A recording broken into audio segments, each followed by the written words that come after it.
ಎರಡನೇ ದಿನದ ಈ ಬೃಹತ್ ಪಾದಯಾತ್ರೆಗೆ ದೇಶ ಕಂಡಂತ ಅಪರೂಪ ರೈತ ನಾಯಕರು ಅವರ ಜೀವನದ ಉದ್ದಗಲಕ್ಕೂ ಕೂಡ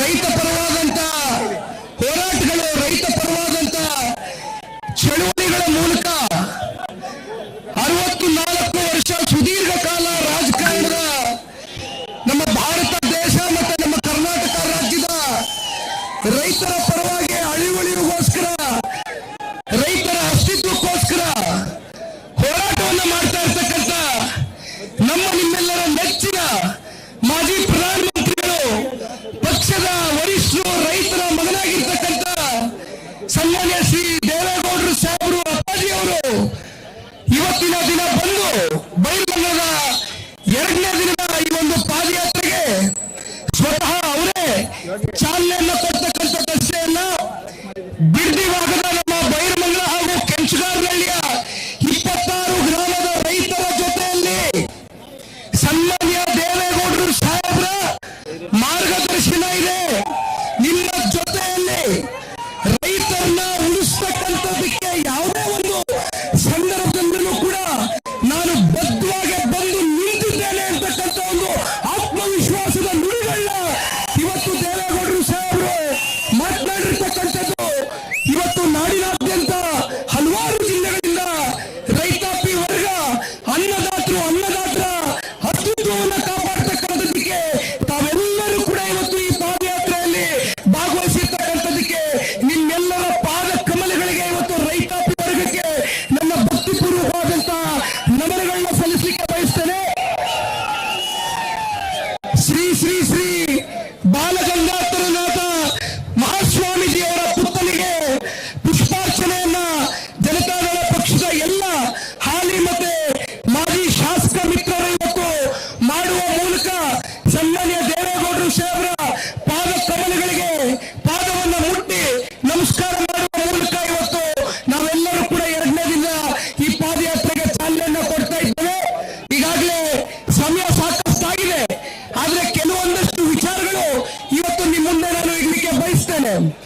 ಈ ಭಾಗದ ರೈತರ ಜೀವನಾಡಿಯಾಗಿರ್ತಕ್ಕಂಥ ಸಣ್ಣ ಮತ್ತೆ ಅತಿ ಸಣ್ಣ ರೈತರ ಸಂಖ್ಯೆ ಇವತ್ತು 7,841 ಎಕರೆ. ಈ ಕೃಷಿ ಪ್ರದೇಶದಲ್ಲಿ ಯಾರು ಕೂಡ ಅತಿ ದೊಡ್ಡ ಶ್ರೀಮಂತರುಗಳಿಲ್ಲ, ಎಕರೆ ಗಟ್ಟಲೆ ಭೂಮಿಯನ್ನ ಹೊಂದಿರತಕ್ಕಂಥ ರೈತರಿಲ್ಲ. ಎಲ್ಲ ಸಣ್ಣ ಮತ್ತೆ ಅತಿ ಸಣ್ಣ ರೈತರುಗಳು ಇವತ್ತು ಬದುಕನ್ನ ಕಟ್ಕೊಂಡಿದ್ದಾರೆ. ಎಷ್ಟೋ ಜನಕ್ಕೆ ಇವತ್ತು ಸ್ವಂತ ಭೂಮಿ ಇಲ್ಲ. ತಾವೆಲ್ಲ ಕೇಳ್ತಾ ಇದ್ದೀರಿ, ಈ ಭಾಗದಲ್ಲಿ ಬೆಂಗಳೂರು ನಗರಕ್ಕೆ ಸರಬರಾಜಾಗ್ತಾ ಇರ್ತಕ್ಕಂಥ ಹಾಲು ಹತ್ತತ್ರ 6 ಲಕ್ಷ ಲೀಟರ್ ಇವತ್ತು ಹೈನುಗಾರಿಕೆಯ ಮೂಲಕ ಉತ್ಪಾದನೆ ಮಾಡ್ತಾ ಇದ್ದಾರೆ.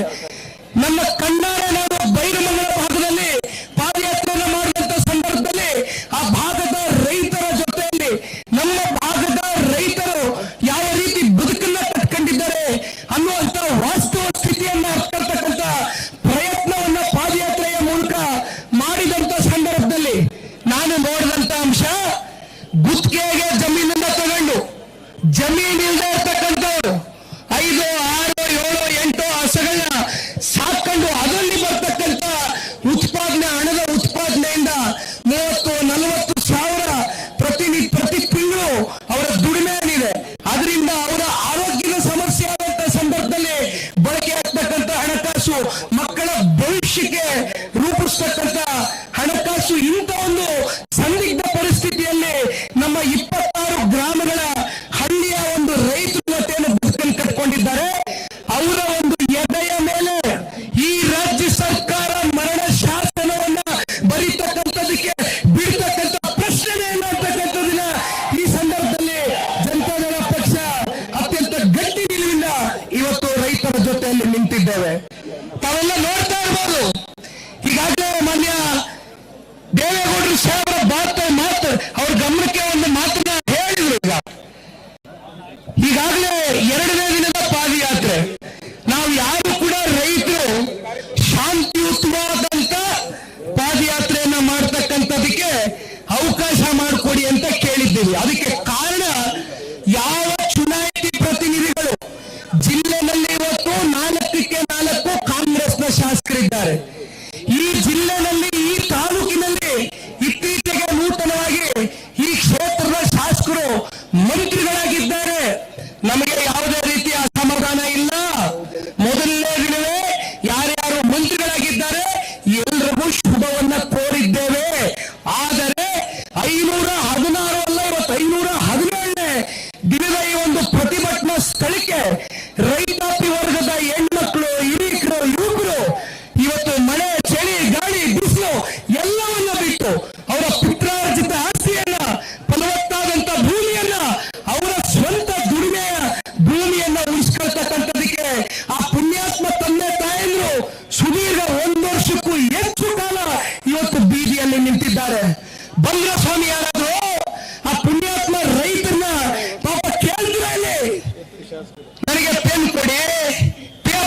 ಮುಖ್ಯಮಂತ್ರಿ ಆಗೋಯ್ತೀನಿ, ನನಗೆ ಮತ ಹಾಕಿ.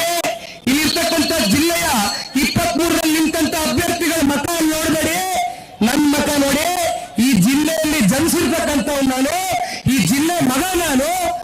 ನನಗೆ ಪೆನ್ ಪೇಪರ್ ಕೊಡಿ, ನನಗೆ ಮುಖ್ಯಮಂತ್ರಿ ಆಗೋ ಅವಕಾಶ ಇದೆ ಅಂದ್ರಿ. ಮಾನ್ಯ ಮುಖ್ಯಮಂತ್ರಿಗಳೇ, DK ಶಿವಕುಮಾರ್ ಅವರೇ, ತಾವು ಮುಖ್ಯಮಂತ್ರಿಗಳಾಗಿದ್ದೀರಿ. ದೇವೇಗೌಡರು ಸ್ವತಃ ಇವತ್ತು ಸಾಹೇಬರು ಅವರ ಬಾಯಿನಲ್ಲಿ ಹೇಳಿದ್ದಾರೆ, ಒಳ್ಳೆ ಕೆಲಸ ಮಾಡಿ ಅಂತಕ್ಕಂಥದ್ನ ಹರಿಸಿದ್ದಾರೆ ದೇವೇಗೌಡರು ಸಾಹೇಬರು. ಮೊದಲನೇ ದಿನವೇ ಕುಮಾರಣ್ಣ ಅವರಾಗ್ಲಿ, ನಾನಾಗ್ಲಿ, ದೇವೇಗೌಡರು ಸಾಹೇಬರಾಗ್ಲಿ, ನಮ್ಮ ಪಕ್ಷದ ಯಾವುದೇ ಒಬ್ಬ ಕಾರ್ಯಕರ್ತ ಆಗ್ಲಿ ನಾವು ಹೊಟ್ಟೆ ಕಿಚ್ಚಿಕೊಟ್ಟಿಲ್ಲ. ಒಳ್ಳೇದು ಮಾಡಿ ಈ ರಾಜ್ಯದ ಜನತೆಗೆ ಒಳಿತಿನ ಮಾಡಿ ಅಂತಕ್ಕಂಥದ್ನ ಬಯಸಿದ್ವಿ. ಆದ್ರೆ ನೀವು ಮಾಡ್ತಾ ಇರ್ತಕ್ಕಂಥದ್ದೇನು ಸ್ವಾಮಿ? ಪೆನ್ ಕೇಳಿದ್ರಿ, ಪೇಪರ್ ಕೊಟ್ಟಾಯ್ತು, ನಿಮ್ಗೆ ಸೈನ್ ಮಾಡ್ತಕ್ಕಂಥ ಅಥಾರಿಟಿ ಕೊಟ್ಟಾಯ್ತು. ಯಾರ ಪರವಾಗಿ ಇವತ್ತು ನೀವು ಸೈನ್ ಅನ್ನ ಮೀಸಲಿಟ್ಟಿದ್ದೀರಿ?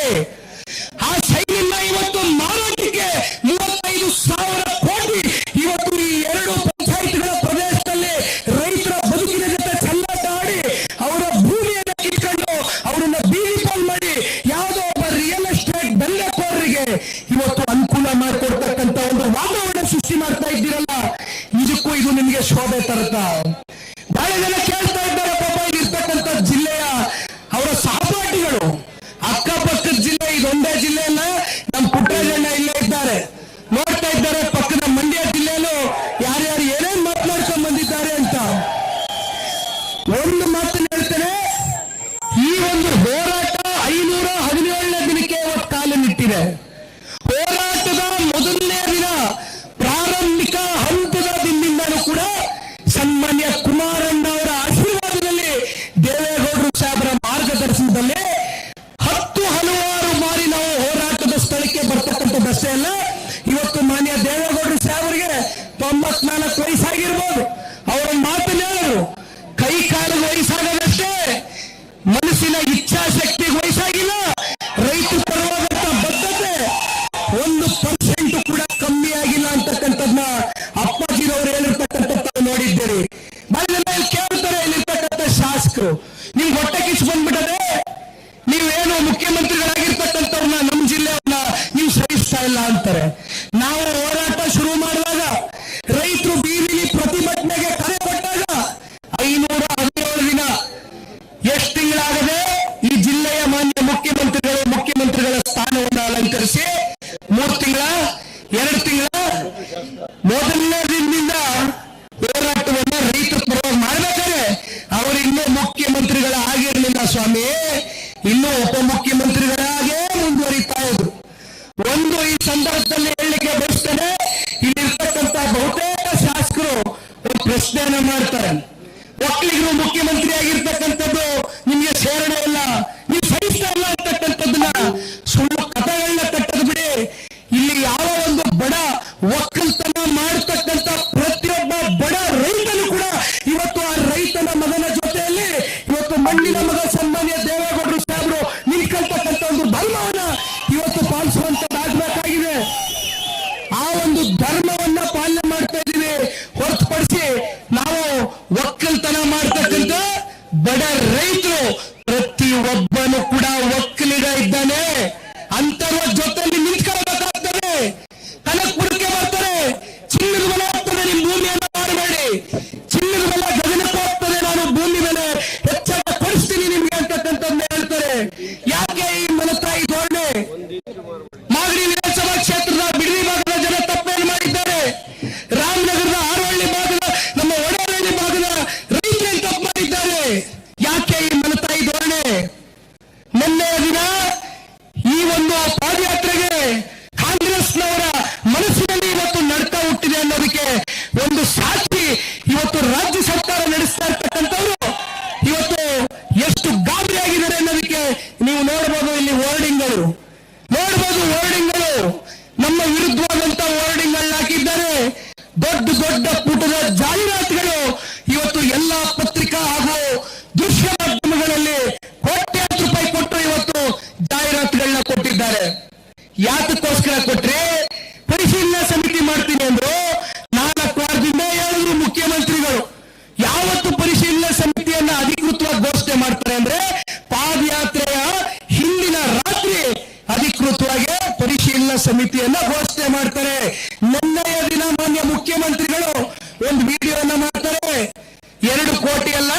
3 ಕೋಟಿ ದುಡ್ಡು ಕೊಡ್ತೀನಿ ಅಂತಾರೆ. ಸ್ವಾಮಿ, ಹೊಸದಾಗಿ ನೀವು ಲೂಟಿ ಮಾಡೋದಕ್ಕೆ ಪ್ರಾಧಿಕಾರ GBDA, greater Bengaluru development authority, greater Bengaluru integrated township ಮಾಡ್ತೀನಿ ಅಂತ ಹೊಸ ಪ್ರಾಧಿಕಾರ ರಸ್ತೆ ಮಾಡಿದಿರಲ್ಲ ಸ್ವಾಮಿ.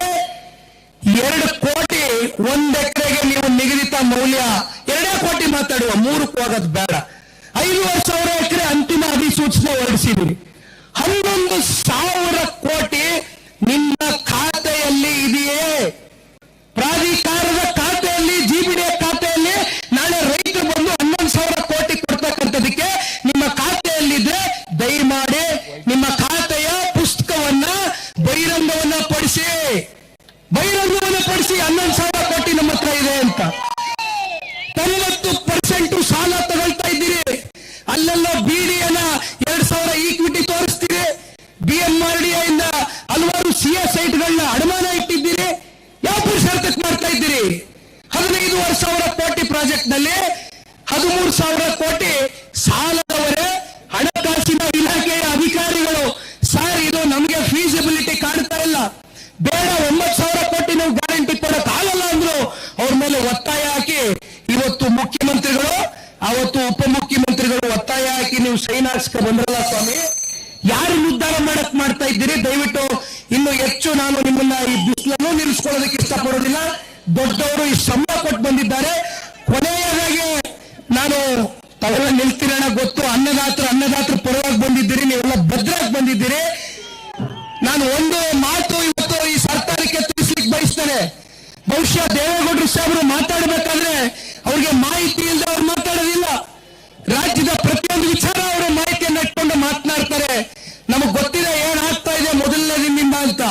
ಸರ್ಕಾರ ಎದುರಿದ್ರಿಂದ ನಮ್ಮನ್ನ ಯಾವ ಕಾರಣಕ್ಕೂ ಕೂಡ ನಾವು ಫ್ರೀಡಂ ಪಾರ್ಕ್ ವರೆಗೂ ಹೋಗ್ತಕ್ಕಂಥದಕ್ಕೆ ಬಿಡ್ಕೂಡಲು ತಡಿಬೇಕು ಅಂತಕ್ಕಂಥದ್ನ ಏನು ಇವತ್ತು ಶಪಥವನ್ನ ತಗೊಂಡು, ಪಾಪ ನಾನು ಪೊಲೀಸ್ ಅಧಿಕಾರಿಗಳ ಮೇಲೆ ದೂಷಣೆ ಮಾಡಕ್ ಹೋಗೋದಿಲ್ಲ.